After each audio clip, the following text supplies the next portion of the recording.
question was asked about, this whole thing with Brexit and the United Kingdom leaving the European Union. What would be the tax implications of that?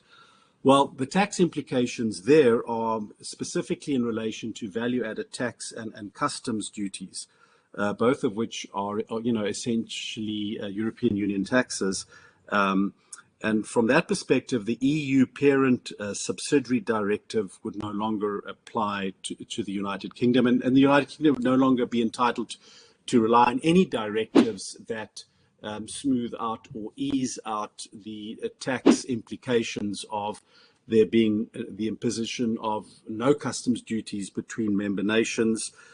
Furthermore, interest and royalty directives abolishing withholding taxes will also no longer apply. So there would now be withholding taxes that may come into play between transactions of goods and services between the United Kingdom and European countries where it was formerly part of the European Union. And then the merger direction on cross-border reorganizations, which gives, creates certain neutral tax scenarios, would also no longer be applicable.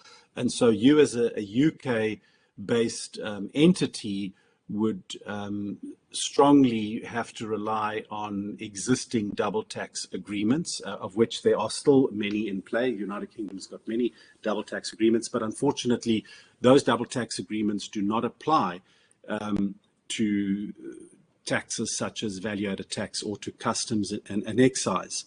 However, remember what I just told you about GAT and about GATS.